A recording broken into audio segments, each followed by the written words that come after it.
Voyons voir. Bonjour. Merci beaucoup pour ta participation et pour le travail que tu as fourni. Après visionnage, le client n'a malheureusement pas retenu ta candidature pour la suite du casting.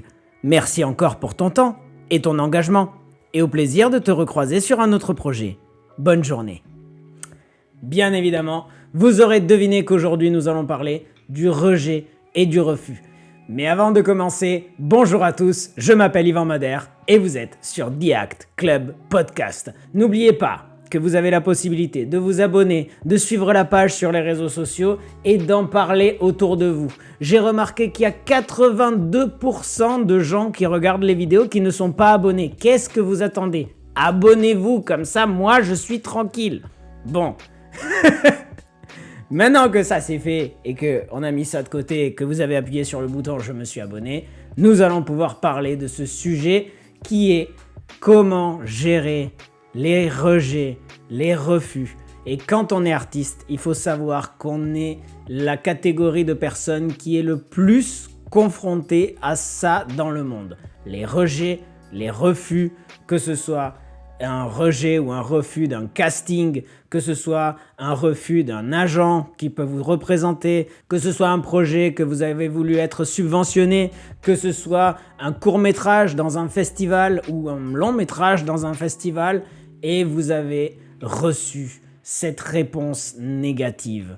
Alors, comme celle du début, ça peut être plusieurs types de réponses négatives. Ça peut être une réponse négative, mais sympathique et encourageante, comme celle que j'ai reçue. Ça peut être une réponse négative, mais qui peut refroidir un petit peu nos ardeurs.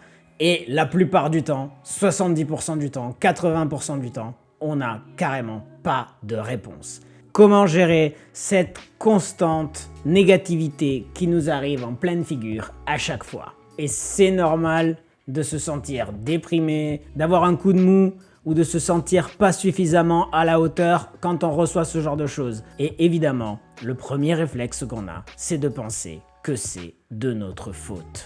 Alors, avant d'aller plus loin, j'aimerais qu'on mette un truc de base. En admettant, puisqu'on est tous des artistes ici, en admettant, vous avez fait votre casting, vous avez contacté votre agent, vous avez fait votre projet, vous l'avez proposé. On va partir d'un principe de base, c'est que une fois que vous avez fait ce que vous deviez faire, c'est de se dire déjà, est-ce que j'ai fait tout ce qui était en mon pouvoir pour avoir fait quelque chose de qualité? Est-ce que je me suis suffisamment entraîné? Est-ce que j'ai donné le meilleur de moi-même? Est-ce que j'aurais pu faire mieux? Si la réponse est oui, j'ai fait tout ce que je devais faire, non, j'aurais pas pu faire mieux, dans ce cas-là, vous pouvez vous dire ok, moi j'ai tout donné, maintenant, ce n'est plus entre mes mains. Et dans la plupart des cas, 70% du temps, alors j'ai pas les statistiques exactes, mais je le sais parce que le cerveau humain est fait de telle sorte que on a tendance à tout ramener à nous, mais 70% du temps, le refus ou le rejet n'a rien à voir avec nous, n'a rien à voir avec notre talent, n'a rien à voir avec notre physique, n'a rien à voir avec toutes les qualités que vous pouvez proposer en tant qu'artiste. La plupart du temps, les décisions se font pour plein d'autres raisons qui n'ont rien à voir, mais rien à voir avec vous. Et c'est ça qui est fou. Et une fois qu'on sait ça, on peut se tranquilliser et de se dire « Ok, moi j'ai fait le taf, moi j'ai fait les choses. Si j'ai pas été pris, tant pis, c'est pas grave, c'était pas pour moi. » Par exemple, quelles sont les différentes raisons pour lesquelles vous pouvez avoir reçu une réponse négative? Alors moi je parle en tant qu'acteur parce que c'est le monde que je connais, mais c'est aussi à vous de vous adapter par rapport à votre champ artistique à vous, mais je pense que plus ou moins on a les mêmes choses. Alors, je parle par exemple pour les castings. Pour les castings, ça peut être, ils ne vous ont pas choisi parce qu'ils cherchaient d'autres critères physiques au final. C'est-à-dire que par exemple, s'ils cherchaient un grand blond, techniquement, c'est sûr que je ne pouvais pas être choisi même si j'avais mis mes tripes sur le tapis et que j'avais été le meilleur acteur au monde. S'ils cherchent un blond d'1m96, c'est clair que ça ne va pas être moi. Deuxièmement, ça peut être l'âge. Ça peut être que finalement, ils ont choisi quelqu'un de plus vieux ou de plus jeune que vous. Et là, encore une fois, ça n'a rien à voir avec votre talent. Par exemple, j'ai fait le casting pour une pub où j'avais tout donné, j'étais sûr que j'avais été excellent. J'ai reçu une réponse négative, encourageante celle-ci, et quelques mois plus tard, je vois la pub à la télé. Et j'ai vu qu'effectivement, ils avaient choisi un mec de 45, 50 ans, avec la calvitie, et je me suis dit, bon bah, oui, dans ce cas-là, même si j'ai tout donné, ils cherchaient quelqu'un de plus vieux. Alors il faut savoir que dans les castings, ils ont des fourchettes d'âge très larges, donc ils vont chercher un petit peu partout, mais si à la fin, la décision veut qu'ils veulent quelqu'un de 45 ans, bah c'est clair que moi je peux pas faire 45 ans. Et j'ai beau avoir tout le talent du monde, je ne serai pas pris. Il faut savoir notamment aussi que si c'est pour de la fiction, le réalisateur décide. Si le réalisateur décide, il y a moyen qu'il change de décision et qu'il s'adapte aussi par rapport à la qualité de l'acteur qu'il a en face. Mais en revanche, pour de la publicité, il faut savoir que le directeur de casting peut vous choisir, mais la décision finale revient au client, ce qui est normal.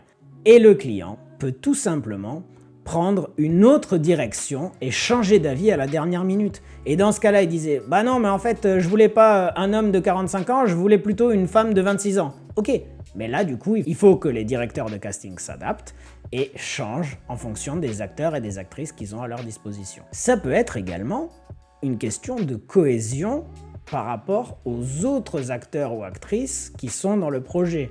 Si tel ou tel acteur va avoir plus ou moins d'alchimie avec ceux qui ont déjà été choisis. Et vous pouvez être très bon, et s'il n'y a pas d'alchimie avec l'autre acteur avec qui vous êtes en face, et ben du coup ils vont partir sur quelqu'un qui est peut-être moins bon que vous, mais qui jouera peut-être mieux en équipe que vous, parce qu'il y a un meilleur feeling avec les autres acteurs, d'où le côté de savoir être connecté avec les gens avec qui vous travaillez. Je vais partir plutôt pour ce qui est des réalisateurs. Si vous avez proposé vos projets pour des festivals et tout, ça peut être aussi tout simplement une question de politique par rapport au thème qu'ils ont choisi ou de la direction artistique qu'ils ont choisi pendant ce festival-là et pendant cette édition du festival-là. Ça se trouve, votre projet, votre court-métrage, votre long-métrage est excellent, mais il ne rentre pas dans le cadre du festival. Pour cette année, ils ont dit bah, « nous, on veut parler de l'immigration » et il se trouve que vous avez fait un court-métrage sur les enfants battus. Bah, même si votre court-métrage est très bon, bah, malheureusement, ça ne rentre pas dans le cahier des charges de ce qu'ils sont en train de rechercher. Donc ça, c'est des décisions que vous pouvez peut-être même ne pas savoir, mais en interne, eux, ils le savent et c'est pour ça que votre projet n'a pas été choisi. Si vous avez contacté des agences en tant qu'acteur ou en tant qu'artiste d'une manière générale et que vous voulez être représenté, il se trouve que peut-être tout simplement vous avez reçu une réponse négative, j'en ai reçu énormément, bah tout simplement ils n'ont pas la place et leur équipe est au complet et ne peuvent pas se permettre de prendre des personnes supplémentaires. Et dans ce cas-là, bah, qu'est-ce que vous voulez faire? Il n'y a pas la place, il n'y a pas la place. Vous n'allez pas forcer non plus. Ou alors, ça peut être qu'ils ont un profil qui est légèrement similaire au vôtre. Dans ce cas, bah, s'ils ont déjà un profil qui ressemble plus ou moins au vôtre, ils ne vont pas prendre effet doublon et ils ne vont pas proposer au projet deux personnes qui sont globalement similaires. Donc c'est pour ça que peut-être vous n'avez pas été sélectionné dans cette agence-là particulière. Bien sûr, ne nous cachons pas, c'est aussi possible qu'il y ait eu quelqu'un qui soit meilleur que vous. Voilà, tout simplement. Mais ça, c'est ni bien ni mal. Ça va juste peut-être vous motiver à augmenter votre niveau pour que cette fois-ci, ce soit vous qui soyez choisi. Quand on parle d'une équipe de foot, il y a les titulaires et il y a les remplaçants.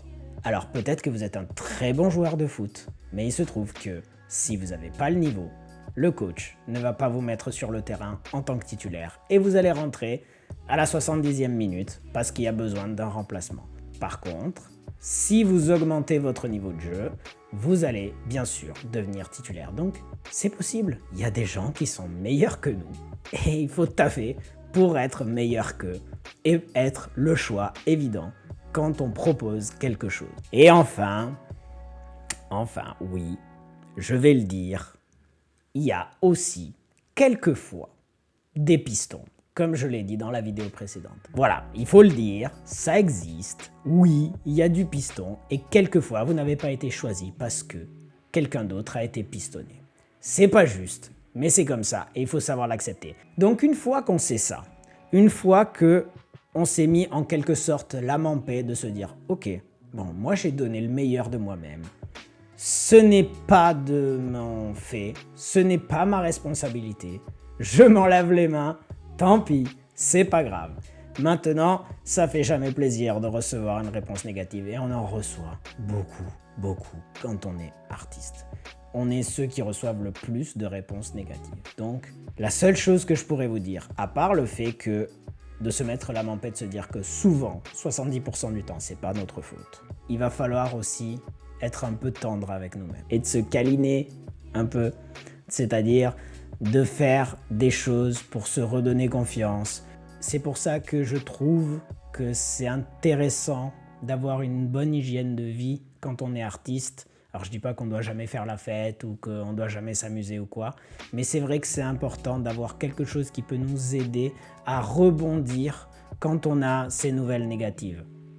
Ça peut au contraire nous motiver à nous améliorer, donc continuer comme dans l'épisode sur comment devenir meilleur, continuer à s'entraîner pour s'améliorer.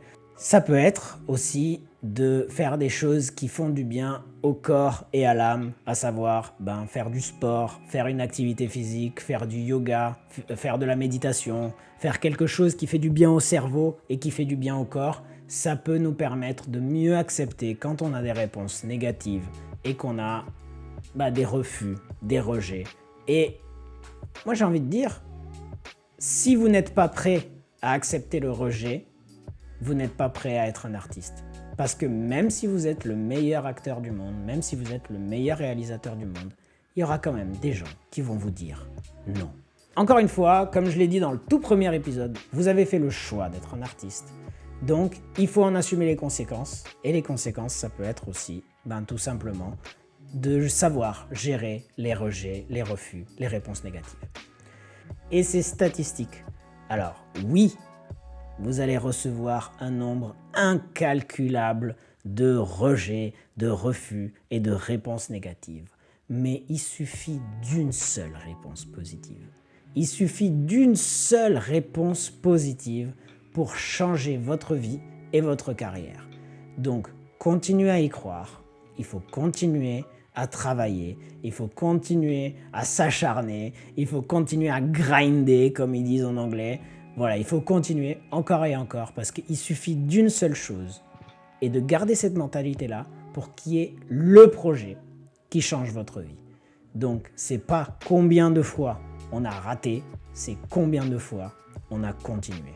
Sur ce, cet épisode est terminé. Je vous rappelle encore une fois, abonnez-vous parce que ça peut m'aider et du coup ça peut vous aider parce que plus moi je suis aidé, plus je vais pouvoir vous donner des conseils. Donc, abonnez-vous, ça coûte rien. Pour moi, ça veut dire beaucoup, donc faites-le et ça me fera très plaisir. Encore une fois, je suis très content d'avoir fait cet épisode. Je vous dis à une prochaine fois pour un nouvel épisode et encore une fois, rejoignez le club parce qu'on a tous le droit au bonheur. Ciao.